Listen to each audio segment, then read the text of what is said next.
সুপ্রিয় দর্শক শ্রোতা, আসসালামু আলাইকুম। দেশ অথবা দেশের বাইরে, দূরে অথবা কাছে, আপনারা যে যেখান থেকে দেখছেন আপনাদেরকে জানাই যে এম টিভির পক্ষ থেকে আন্তরিক শুভেচ্ছা ও অভিনন্দন। আপনারা ইতিমধ্যে জেনেছেন আমরা বিভিন্ন সময় বিভিন্ন বিষয় নিয়ে আপনাদের সামনে আলোচনায় নিয়ে বসি। আজকে দেশ এবং সামনে নির্বাচনকে কেন্দ্র করে নির্বাচন কেন্দ্রিক কিছু আলোচনা করব। সেই আলোচক হিসেবে আমার সাথে রয়েছেন বাংলাদেশ সুপ্রিম কোর্টের অ্যাডভোকেট মোহাম্মদ আনিসুর রহমান ও পঞ্চগড় জেলা ১ আসনের গোলাপ ফুলের মনোনয়ন প্রত্যাশী ও জাকের পার্টির পঞ্চগড় জেলার আইন বিষয়ক সম্পাদক। জি জনাব, আমরা আপনার কাছ থেকে প্রথমে জানতে চাচ্ছি, আপনারা একটি ইসলামিক দল, আপনারা চান ইসলামকে বাংলাদেশে আবার পূর্বের ন্যায় কায়েম করতে। আপনারা যদি ক্ষমতায় আসেন বা ক্ষমতায় আসতে পারেন, কতটুক ইসলাম তান্ত্রিক দেশ গঠন করতে পারবেন, এই বিষয়ে যদি কিছু বলতেন। দেখুন, আমাদের ইসলামের প্রথম দিকে 4 খলিফাদের শাসন আমলের পরবর্তী যে এবং সর্বশেষ কারবালার ময়দানের যে যুদ্ধ এবং ইমাম সাহেবদের শহীদ, এসব ঘটনা আসলে ক্ষমতা কেন্দ্রিক কিছু বিষয় ছিল, রাজনৈতিক কিছু বিষয় ছিল, সামাজিক কিছু বিষয় ছিল এবং আপনার সেই সময়ে দলীয় কোন্দলের প্রভাবের কারণে প্রকৃত যে ইসলামের মহিমা, সেটা ইসলামের যে প্রকৃত মর্যাদা সেটা কারবালার ময়দানেই শেষ হয়ে গেছে। এবং কারবালার ময়দানের তৎপরবর্তী যে ইসলাম আপনারা দলাদলি, কোন্দল, সংঘাত ইত্যাদি দেখতে পাচ্ছেন। এবং ইসলামের, আমি মনে করি, জাকের পার্টি মনে করে যে ইসলামের প্রকৃত মহিমা থেকে ইসলাম এখন অনেক দূরে। সেই লক্ষ্যে নিয়েই আমরা জাকের পার্টি দীর্ঘদিন স্বাধীনতার পরবর্তী সময়ে ৩৬ বছর ধরে আমরা সেই সত্য ইসলামটাকে প্রতিষ্ঠিত করার জন্য আমাদের প্রয়াস। আমরা আরেকটি বিষয় আপনার কাছে জানার চেষ্টা করবো। আরেকটি বিষয়টি হলো, ইতিপূর্বে আপনারা দেশ ও জাতির জন্য কি করেছেন বা কতটুকু করবেন বলে আশা রাখেন বা কতটুকু করতে পারবেন বলে আশা রাখেন? আমরা স্বাধীনতার আগ থেকে, বাংলা 1354 সাল থেকে বিশ্ব জাকের মঞ্জিল প্রতিষ্ঠা হয় এবং সেই থেকে আমরা মানবিক যে কাজগুলো দেশ এবং জাতির জন্য করতে হয় সেগুলো আমরা করে আসতেছি। যদি দর্শকদের উদ্দেশ্যে উল্লেখযোগ্য কিছু কর্মকাণ্ডের কথা বলতেন। 1971 সালের স্বাধীনতা যুদ্ধে বিশ্ব আলী খাজা ফরিদপুরী তত্ত্বাবধানে একটি মুক্তিযুদ্ধ কমান্ড ছিল এবং সেখানে প্রতিদিন 80টি দুধের হান্ডি শুধুমাত্র শিশুদের খাওয়ানোর জন্য, মুক্তিযুদ্ধকালীন শিশুদের খাওয়ানোর জন্য সেখানে গরম করে রাখা হতো। এবং স্বাধীনতার পর জাতির প্রত্যেকটি ক্লান্তি লগ্নে, প্রত্যেকটি দুর্যোগময় মুহূর্তে আমরা সামনে এসেছি। যেমন 1988 সালের বন্যায় আমরা উল্লেখযোগ্য ভূমিকা রেখেছিলাম সারা বাংলাদেশ ব্যাপী, এবং তৎপরবর্তী প্রত্যেকটি বন্যা, খরা, বড় ধরনের অগ্নিকাণ্ড যেখানে ঘটেছে সেসব জায়গায় আমরা ত্রাণ তৎপরতা সহ সহযোগিতার হাত বাড়িয়ে দিয়েছি। এই যে আপনারা এত প্রকার উন্নয়ন করেছেন, সাহায্য সহযোগিতা করেছেন, এগুলো আমরা কেন যেন মিডিয়ায় দেখতে পাই না? আসলে কি আপনারা মিডিয়া সামনে আসতে চান না, না মিডিয়ায় আসেন না? দেখেন, এই মিডিয়ার এই হলুদ সাংবাদিকতার কারণে, এই পার্সিয়ালিটির কারণে প্রকৃত সত্যটা বাংলাদেশে এখনো চাপা পড়ে আছে। আমাদের জাকের পার্টির মহামান্য চেয়ারম্যান সোহরাওয়ার্দী উদ্যানে প্রকাশ্য বক্তৃতায় সাংবাদিকদের উদ্দেশ্যে বলছিলেন যে আপনারা সত্যটাকে লিখুন। 1971 সালে সাংবাদিকরা সত্যটাকে লিখেছিল বলেই সারা বাংলাদেশের মানুষ ঐক্যবদ্ধ হয়ে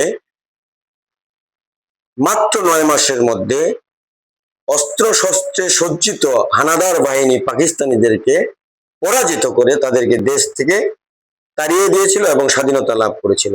স্বাধীনতা পরবর্তী যেসব সরকার ক্ষমতায় এসেছে, এই সরকারগুলো সাংবাদিক মিডিয়াকে কুক্ষিগত করার চেষ্টা করেছে এবং সাংবাদিক ভাইয়েরা আমার মনে হয় এইসব জালের মধ্যে তারা পা দিয়েছে, যার ফলেই যেখানে সত্য ঘটনা ঘটে, যেখানে সত্যটা প্রকাশ করতে তারা পারে না, সেটা সাংবাদিকদের মুখ বন্ধ করে দিয়েছে। আপনারা বিভিন্ন পেপার পত্রিকায় মিডিয়ায় এখন দেখতে পাচ্ছেন যে সাংবাদিকরা কিভাবে হয়রানির শিকার হচ্ছে দলীয়ভাবে, রাজনৈতিক দলীয়ভাবে। আর এই কারণেই ওনারা সত্যটা প্রকাশ করতে পারছেন না। এই জন্য জাকের পার্টির চেয়ারম্যান বলছিলেন যে আপনারা 71-এর মতো সাংবাদিকতা করেন, সত্যটা যদি তা না হয় তাহলে মানুষ সংবাদপত্রের দিকে আর তাকাবে না, মিডিয়ার দিকে আর তাকাবে না। এখন কিন্তু হাতের মুঠায় ফেসবুক এসেছে, এখন মানুষ কিন্তু ফেসবুকে খবর দেখার চেষ্টা করে। প্রিন্ট মিডিয়া বলেন, ইলেকট্রিক মিডিয়া বলেন, আর নিউজ পেপার বলেন, এখন মানুষ কিন্তু অত দেখে না, ফেসবুকের প্রতি আকৃষ্ট। একটাই কারণ, সত্য প্রকাশ না হওয়ার কারণে। তো আমার চেয়ারম্যান স্যারের সেই কথার প্রেক্ষিতে আমি বলতে চাই সাংবাদিক ভাইদের উদ্দেশ্যে, আপনারা সত্যটাকে লিখুন, সত্যটাকে প্রকাশ করুন, কারো কাছে মাথা নত করবেন না, কারো চাপে, কোন রাজনৈতিক দল বা সরকারি দলের চাপে মাথা নত করবেন না। আরেকটি বিষয় জানতে চাচ্ছি, ইতিপূর্বে আপনি বললেন 36 বছর ধরে আপনারা দল গঠন করেছেন। এই রানিং বছরের পূর্বে আমরা কখনো দেখিনি আপনারা দলীয় ভাবে, রাজনৈতিক ভাবে কোনো জনসভা করেছেন। এবারে কেন জনসভাটা করলেন? আমরা দেখেছি আপনারা রাজনৈতিক ভাবে বিভিন্ন আসনে বিভিন্ন জায়গায় প্রার্থী দাঁড় করিয়েছেন, কিন্তু কখনো কোনো জায়গায় এরকম দলীয় সভা, রাজনৈতিক সভা করেননি। এবারে কেন করলেন? দেখেন, আসলে আমরা করেছি, রাজনৈতিক সভা করেছি, দলীয় সভাও করেছি, এবং 12 মাসে আমাদের 13টা অনুষ্ঠানই থাকে সব সময়, এবং আমরা প্রত্যেক দিন ইনডোর থেকে শুরু করে আউটডোর পর্যন্ত ইসলামী সম্মেলন, ওয়াজ মাহফিল ইত্যাদির মাধ্যমে আমরা আমাদের কার্যক্রম চালিয়েছি। আর এখন যে আমরা জনসভাগুলো করতেছি, এখন জাতির একটা ক্রান্তিকাল চলছে, এমতো অবস্থায় আমরা বসে থাকতে পারি না। সার্বভৌমত্বের প্রতি হুমকি আসতেছে, দেশের অধিকাংশ রাজনৈতিক দলেই বিদেশি প্রভুদের দাসত্ব স্বীকার করেছে, দাসত্ব স্বীকার করেছে। ফলে কোন দল পাকিস্তানের দিকে তাকিয়ে আছে, কোন দল আমেরিকার দিকে তাকিয়ে আছে, কোন দল ভারতের দিকে তাকিয়ে আছে।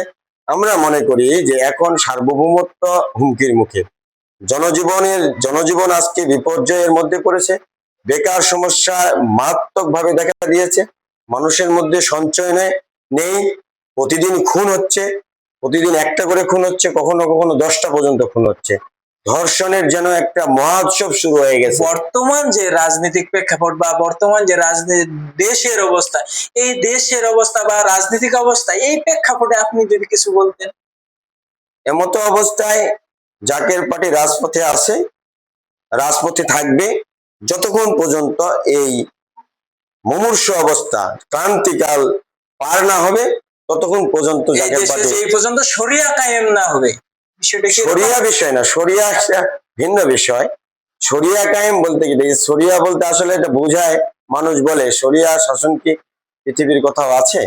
নেই, পৃথিবীর কথা নেই। আমি আগেই বলেছিলাম যে সত্য ইসলাম প্রতিষ্ঠিত করব, যেটা মানুষ নতুন রূপে দেখবে, সত্য ইসলামটাকে, যেটা 4 খলিফার আমলে ছিল এবং যেটা ইমাম হাসান হোসেনের আমল পর্যন্ত ছিল, সেই ইসলাম আমরা প্রতিষ্ঠিত করব। সেই ইসলাম প্রকৃতপক্ষে এখন দেখা যাচ্ছে না।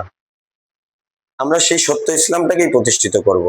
সেখানে আপনার সেই ইসলামটা হবে নবী করিম সাল্লাল্লাহু আলাইহি ওয়াসাল্লামের সেই মদিনা সনদ এর আদলে, এবং নবী করিম সাল্লাল্লাহু আলাইহি ওয়াসাল্লাম যে বিদায় হজের সে ভাষণে যে কথাগুলো বলে গেছেন, সেখানেই অর্ধেক শাসন ব্যবস্থা, শাসনতন্ত্র সেখানে রয়েছে, মদিনা সনদে রয়েছে, কোরআন পাকে রয়েছে, রাসূল পাকের জীবনাদর্শে রয়েছে। সেই সত্যগুলো আমরা আমরা ক্ষমতায় আসলে সেই সত্য ব্যবস্থা আমরা বাংলার বুকে কায়েম করব ইনশাল্লাহ। বাংলাদেশে কিছু কিছু রাজনৈতিক দল আছে, তারা ধর্মকে পুজো করে জান্নাত পাইয়ে দেওয়ার নিশ্চয়তা দেয়। আসলে আপনাদের এমন কোনো পরিকল্পনা আছে কি? দেখেন, এটা একটা হাস্যকর। জান্নাত এই পৃথিবীতে দেওয়ার টিকিট দেওয়ার অধিকার কারণে এটা ইবাদত বندگির মাধ্যমে জান্নাতকে লাভ করতে হবে। কেউ কাউকে ভোট দিলে, কোনো দলকে ভোট দিলেই জান্নাতের টিকিট পেয়ে যাবে, এটা একটা হাস্যকর এবং এটা ইসলামকে নিয়ে একটা ব্যবসা এবং ধর্মান্ধ মানুষদেরকে, সহজ সরল মানুষদেরকে আয়ত্ত করার একটা উপকৌশল। আপনারা আপনাদের দিক থেকে মানুষকে কতটুকু ইসলামের প্রতি আকৃষ্ট করতে পেরেছেন? আমরা শতভাগ আকৃষ্ট করছি। যারা সত্য ইসলামের সন্ধানী, যারা সত্য ইসলাম অনুসন্ধান করছে, এবং বাংলাদেশে প্রায় 5 কোটি জাকের পার্টির সমর্থক রয়েছে, 21 লক্ষ নেতাকর্মী রয়েছে, এবং অন্যান্য ধর্মাবলী ভাইয়েরাও আমাদের এই জাকের পার্টির মধ্যে আশ্রয় নিয়েছে অভয়াশ্রম হিসাবে। ইনশাআল্লাহ আগামীতে যদি নিরপেক্ষ নির্বাচন হয়, বিগত দিনের মতো ভোট চুরি, রাতের অন্ধকারে ভোট প্রদান, গুন্ডা বাহিনী, হুন্ডা বাহিনী দিয়ে মানুষকে ভয়ভীতি দেখানো, প্রশাসনকে পরায়ত্ত করে, প্রশাসনকে ব্যবহার করে মিডিয়া কুয়ের মাধ্যমে নির্বাচন অনুষ্ঠিত হয়, তাহলে নিরপেক্ষ ভোট হবে না। আর যদি সেরকম না হয়, তাহলে যদি নিরপেক্ষ নির্বাচন হয়, তাহলে আমাদের দল জাকের পার্টি বিপুল ভোটে জয়লাভ করবে। আপনারা বাংলাদেশের সবটি আসনেই প্রার্থী দিবেন? হ্যাঁ, 300 আসনে প্রার্থী আমাদের চূড়ান্ত হয়ে রয়েছে। কিছু কিছু আসনে প্রকাশ হয়েছে, কিছু কিছু আসনে কৌশলগত কারণে প্রকাশ হয়নি, কিন্তু চূড়ান্ত হয়ে রয়েছে। আপনারা তো কোন দলের সঙ্গে লিয়াজু করবেন এরকম কোন? আমাদের রাজনীতির 36 বছরে আমরা কোন রাজনৈতিক দলের সাথে কোনরূপ জোটবদ্ধ হইনি, আর ভবিষ্যতে হওয়ার সম্ভাবনা একেবারেই নেই। আমরা নিজস্ব স্বাতন্ত্র্য বজায় রেখে নিজস্ব আদর্শকে আমরা লালন পালন করি, এবং এই আদর্শ 18 কোটি জনতাকে ছড়িয়ে দেওয়াই হলো আমাদের লক্ষ্য। আমাদের জোর হলো 18 কোটি জনতার সাথে। আপনাদের মতাদর্শ কি কোরআনের আলোকে হবে নাকি গণতান্ত্রিক পরিক্রমায়? আসলে গণতন্ত্র তো মানুষেরই তৈরি। কোরআন, হাদিস, মদিনা সনদ, রাসূল পাকের বিদায় হজের শেষ ভাষণ, রাসূল পাকের আদর্শ সম্মিলিত ভাবেই হলো শরিয়া। এবং ইসলামের প্রকৃত মহিমা, আমি আগেই বলেছি যে এই ইসলামের প্রকৃত মহিমা এখনো মুসলমান ভালোভাবে দেখতে পায়নি। আমরা সেই প্রকৃত সত্যটাকে মানুষের সামনে নিয়ে আসতে চাই। ইসলামের যে একটা প্রকৃত স্বাদ রয়েছে, মূল স্বাদ রয়েছে বা গ্রান রয়েছে, এটা এখনো মুসলমানরা পায়নি। সেটা আপনারা পাইয়ে দেওয়ার জন্য রাজপথে আছেন, থাকবেন এবং প্রতিষ্ঠা করবেন ইনশাল্লাহ। জি, আমি যে কথা বলছিলাম গণতান্ত্রিক পরিক্রমা, এই বিষয়টি নিয়ে যদি আপনি খোলাসা করে একটু বলে দিতেন। গণতান্ত্রিক যে ব্যবস্থা, গণতন্ত্র কখনো ষড়যন্ত্রের মাধ্যমে হয়নি, প্রতিষ্ঠা লাভ করেনি।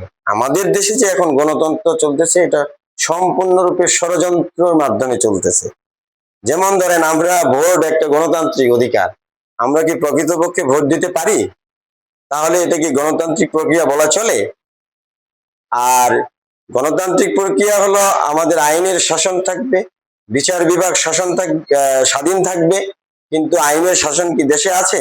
এটা তো প্রকৃত গণতন্ত্র নয়। যে পরিস্থিতি রয়েছে, জোর যার মুল্লুক তার, বিষয়টি কিন্তু এরকমই। এটা গণতন্ত্র নয়। প্রকৃত গণতন্ত্র আমরাই প্রতিষ্ঠা করতে পারবো ইসলামের প্রকৃত মহিমা দিয়ে, এবং ইসলামের প্রকৃত মহিমার মধ্যেই গণতন্ত্র নিহিত আছে।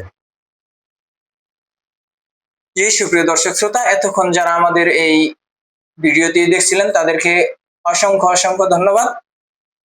যাদের এই ভিডিওটি ভালো লেগেছে তারা অবশ্যই লাইক, কমেন্ট, শেয়ার দিয়ে পাশে থাকবেন। ধন্যবাদ।